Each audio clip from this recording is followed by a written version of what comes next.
Selamat pagi. Melanjutkan video sebelumnya terkait tuple, kita akan coba lihat bagaimana caranya membuat tuple.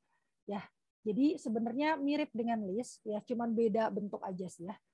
Oke, kita balik dulu ke yang sebelumnya. Ketika kita membuat list itu ada dua cara. Yang pertama adalah dengan menggunakan square bracket. Yang kedua adalah dengan menggunakan fungsi list. Nah,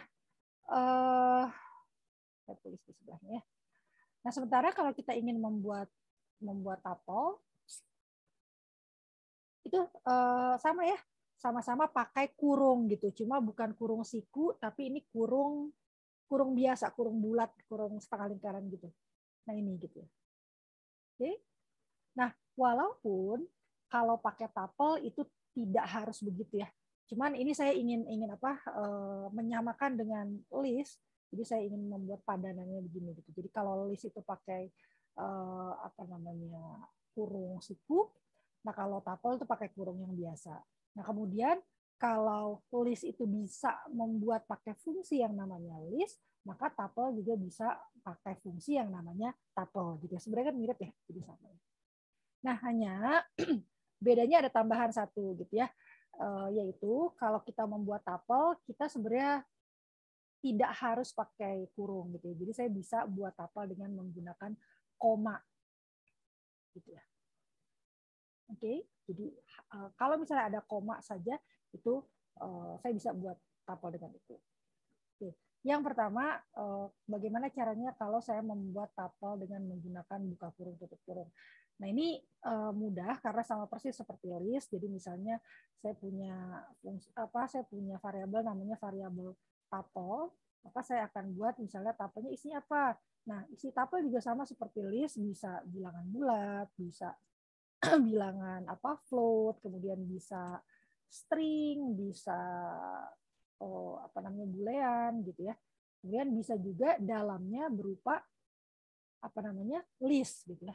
Jadi semua tipe data tuh bisa masuk ke situ gitu ya. List dari string gitu ya, string high misalnya. Nah, kayak gini list gitu ya. Dan sama seperti list, itu dia juga si tuple-nya sendiri bisa masuk ke dalam tuple gitu ya. Jadi saya bisa bikin tuple misalnya tuple 4, 5 false. Seperti itu gitu ya. Jadi nah, mungkin saya pisahkan ya. Kalau ini buka kurung tutup kurung punya tuple-nya. Gitu. Jadi ini ada berapa? Ada 1, 2, saya tulis aja lah ya. Jadi saya punya 2, kemudian saya punya 3,5, kemudian saya punya high, kemudian saya punya true, kemudian saya punya list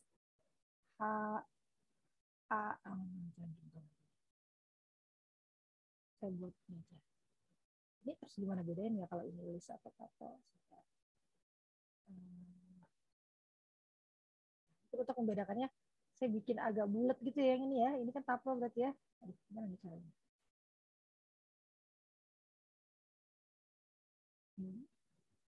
Lah kira-kira ya. Kalau ini list gitu ya, yang kotak gini. Kemudian terakhir ada tuple gitu ya. Juga saya bikin agak bulat gini. 4, 5 sama false. Oke. Mudah-mudahan cukup bisa dimengerti ya. Jadi saya buat agak bulat untuk menunjukkan bahwa ini adalah tuple gitu ya. Membedakan dengan yang list. Oke. Nah, ini kemudian sama ya. Dia ada indeksnya. Ini indeks ke-0, ini indeks ke-1, indeks kedua, indeks ketiga, indeks keempat, indeks kelima. Di mana yang ini adalah integer, yang ini adalah float, yang ini adalah string, yang ini adalah boolean, yang ini adalah list of string, list of karakter gitu ya, list of string lah ya. Kemudian ini adalah tuple.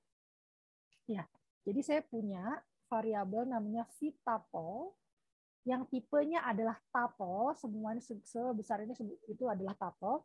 Nah, si tuple ini elemennya ada 6 gitu ya, yang disimpan di indeks ke-0 hingga indeks ke-5 ya, di mana elemen pertama yang tersimpan di indeks ke-0 dari tuple itu adalah tipenya integer, Ya, elemen keduanya adalah float, elemen ketiganya adalah string, sampai elemen keenamnya adalah sebuah tuple gitu ya.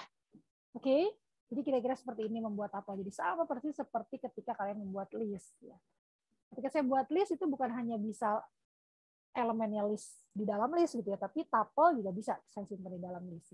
Cuma saya tidak memberikan contoh itu di video list karena kita belum belajar tuple. Oke, itu yang pertama. Nah, yang kedua itu kita bisa membuat tuple dengan menggunakan fungsi tuple. Ya, di lecture note juga sudah ada contohnya sih. Nah, ini yang pertama ya. Yang ini ya. Jadi kita bisa membuat fungsi pakai tuple. My tuple sama dengan tuple buka kurung tutup kurung gitu. Nah, ini adalah apa ya? Kita membuat tuple yang isinya kosong gitu ya. Jadi sama seperti yang di video sebelumnya ketika kita mau membuat list, itu list buka kurung tutup kurung. Nah, nanti kalau di print kalian lihat ini hasilnya begini gitu, kosong. Bukan square bracket tapi buka kurung tutup kurung. Oke. Nah, kalau kalian mau lihat cara membuat list membuat tuple itu apakah sama dalamnya itu harus iterable gitu ya. Kalian bisa seperti biasa bisa minta tolong idle untuk menjawab itu gitu. Tuple. Oke, fungsi tuple. Ini ya. Jadi tuple itu masukannya harus objek-objek yang iterable. Ya, jadi sama persis seperti list. Oke. Nah, kemudian yang ketiga yang agak berbeda adalah pakai koma gitu. Kok bisa sih pakai koma? Bisa gitu. Jadi gimana caranya? Jadi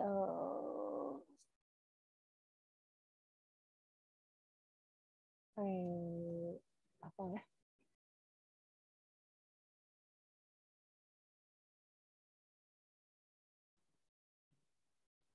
Tuple ini saya bisa bilang misalnya yang itu misalnya 2,4 misalnya.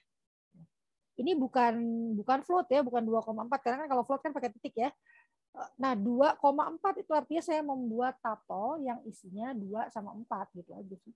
Ini saya bikin tuple namanya V tuple isinya 2 sama 4. Jadi dia hanya indekskan 0 dan 1 saja. Gitu. Boleh nggak pakai buka kurung tutup kurung? Boleh. Ya, sama aja. Nah, yang harus diperhatikan adalah ini. Kalau misalnya, yang harus diperhatikan di tuple nih ya, kalau misalnya isi tuple-nya hanya satu elemen saja. Jadi kalau isi tuple-nya hanya satu elemen saja, saya harus tetap pakai koma 1 untuk menunjukkan bahwa dia itu berbeda dengan integer. Karena kalau misalnya nggak pakai koma, si tuple sama dengan 2, itu kan jadi 2 kan integer gitu ya, tipe data yang primitif gitu. Maka dia akan salah. Nah, untuk membedakan dia dengan integer biasa atau dengan string biasa, kan saya bisa juga gini, misalnya hello gitu ya, kan bisa juga gitu. Nah, tapi kan ini kan jadi string gitu kan ya. Nah, bagaimana caranya membedakan apakah ini string tipe datanya atau dia adalah tuple, di mana stringnya itu adalah elemen dari tuple, maka saya harus pakai koma 1. Kalau hanya 1 ya. Karena kalau lebih dari 1, 3, 5 gitu ya. Ini kan otomatis dia pakai koma gitu kan ya, untuk memisahkan antar elemennya. Gitu. Jadi nggak perlu pakai koma lagi di paling belakangnya. Itu hanya berlaku kalau elemennya hanya 1. Ya. Kalau buka kurung tutup kurung gimana? Sama gitu ya. Jadi walaupun kalian pakai buka kurung tutup kurung, itu nggak boleh kayak gini aja gitu. Karena kalau V-tuple sama dengan 2 terus buka kurung tutup kurung saja, itu dia akan dianggap sebagai integer yang ini ya. Ya. Kalau misalnya apa high gitu, itu juga dia akan dianggap sebagai string. Maka supaya dia tidak dianggap sebagai tipe data primitif, itu harus dikasih koma juga, walaupun dia cuma sendirian. Komanya 1. Kalau ada 2, high gitu ya tetap 1 juga komanya. Komanya nggak jadi 2 gitu ya, tetap 1. Begitu aja. Oke, itu untuk apa ya, meniadakan keambiguan antara tuple dengan yang dengan biasa gitu. Karena dia bisa cuma pakai koma aja. Kalau list kan nggak perlu ya. Kalau list itu kenapa? Karena kalau list tuh nggak bisa, nggak pakai square bracket gitu nggak bisa. List itu pasti harus pakai square bracket. Sebenarnya kalaupun cuma gini doang gitu ya, itu sudah dianggap sebagai list karena pakai square bracket. Sementara kalau tuple kan dia bisa begini gitu ya, nggak pakai apa-apa gitu ya. Jadi harus pakai. Oke, kira-kira seperti itu untuk bagaimana caranya membuat tuple. Saya lihat takutnya ada yang miss. Enggak sih ya, kayaknya oke. Ini contohnya nih ya. Lihat nih, di sini ada yang disebutkan kelas integer. Itu karena kita bikinnya ini mytuple 5 ya kayaknya. Nih, mytuple 5 sama dengan 1 hanya buka kurung tutup kurung, tidak pakai koma, padahal elemennya hanya satu saja tupelnya ya. Itu dianggap integer. Satu ini dianggap integer. Jadi kita harus menambahkan koma seperti yang di sini, seperti mytuple 3 ini, atau seperti mytuple 4. Oke? Kira-kira seperti itu membuat tuple, mudah-mudahan dapat dipahami. Selamat pagi semuanya. Wassalamualaikum warahmatullahi wabarakatuh.